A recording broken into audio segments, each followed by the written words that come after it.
The most classic revenge. Meghan Markle plans book release on Charles's Coronation Day. Publishers are scrambling to sign a Meghan Markle tell-all book to be released on the day of the King's coronation. Hello, and a very warm welcome back to our Kate Middleton and the Queen News YouTube channel. So apparently, the success of Harry's memoir, which even talks about secretive palace layouts for terrorists and attackers to exploit, is now prompted a similar book deal for Meghan. Now, according to some experts, Meghan wants to release the book on the very day of King Charles's coronation because, of course, she's wanting to cause maximum disruption to the royal family. Think about it. That would be the perfect disruption to the coronation ceremony of King Charles III.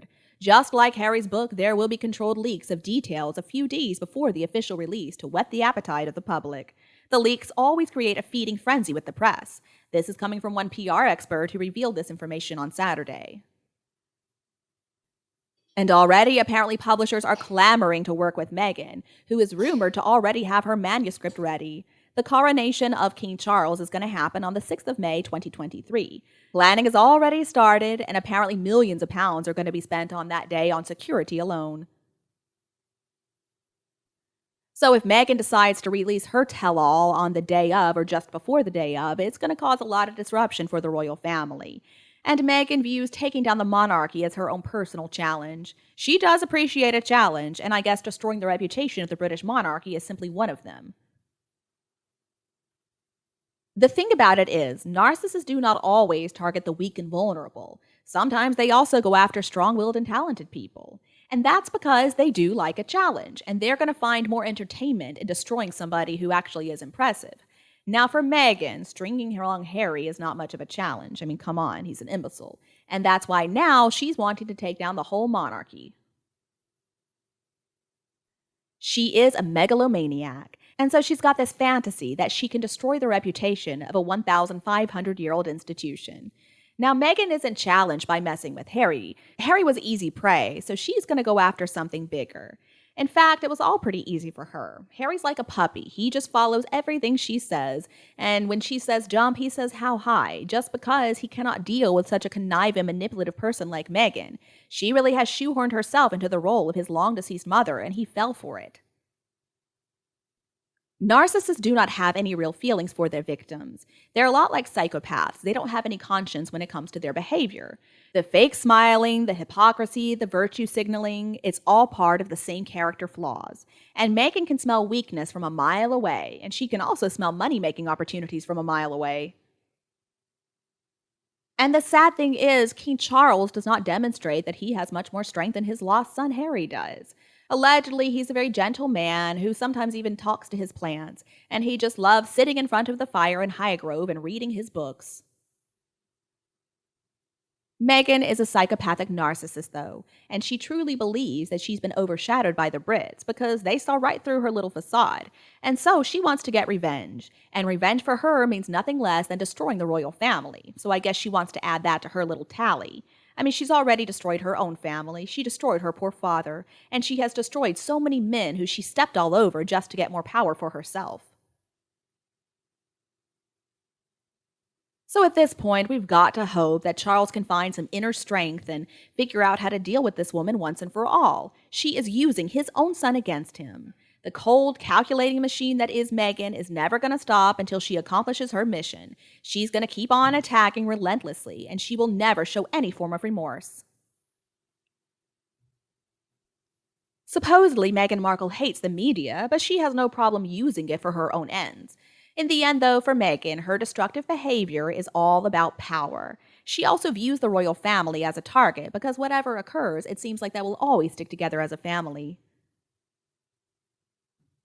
And she cannot stand this show of unity because nobody has ever supported her like that, and she's never supported anybody like that either. She never had that feeling of a loving family while she was growing up. Meghan doesn't care one bit about the plight of black people and racism, especially considering the fact that she herself is considered white. But she has found the royal family's weakness, and so she pulls out that race card whenever she can. She figures that by using the term racism, she can get support from the far-left Americans and also the black community, who she believes are going to support her.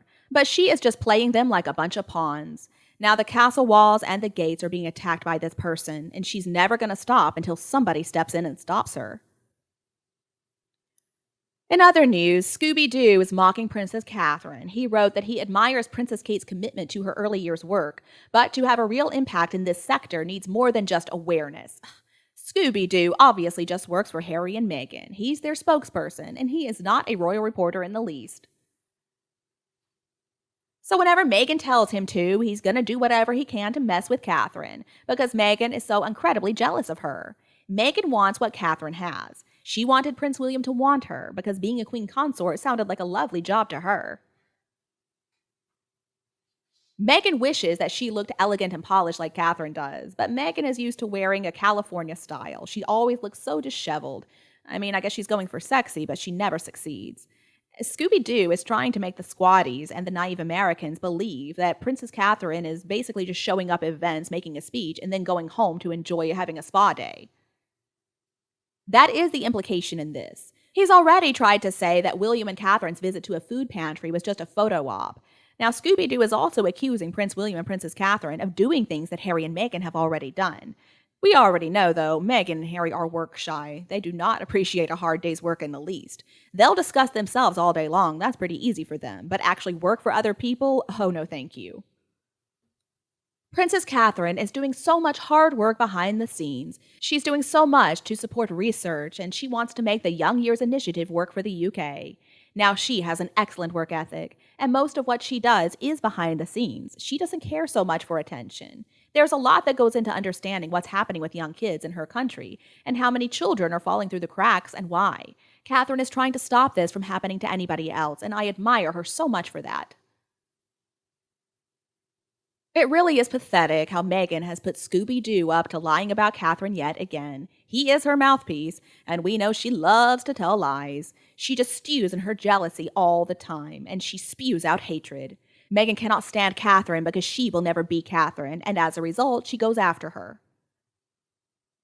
But it looks like Meghan and Harry are getting very desperate now, and Scooby-Doo, who at this point has to be on borrowed time or at least aiming for an entry in the Guinness Book of World Records, is now the imbecile who's being pushed into the spotlight to take the fall.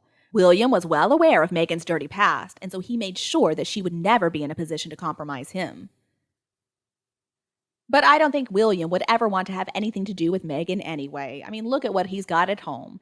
So I suspect that Meghan made a move on William, and of course he rejected her. And so then Meghan started her revenge mission. That may have something to do with the rumors of his cheating on Catherine. I still suspect that Meghan's behind those rumors. Now, Giles Conrad is a reporter, and he confessed that he was drunk and joking when he made the comment about cheating, and he admitted that in fact it was a lie. Apparently, he was a regular at Soho House. You know who else was a regular at Soho House. And apparently, he was well acquainted with both Marcus Anderson and Meghan Markle. And you, what do you think about them? Please let me know your opinion below in the comments section, and we can also discuss Meghan Markle and her private relationship. If you think my video is helpful, please remember to like and share with your friends and family member who would enjoy it. And don't forget to subscribe to Kate Middleton and the Queen News channel to get more updates in the future. Again, thank you so much for tuning in. Goodbye, and I'll be back to see you all tonight.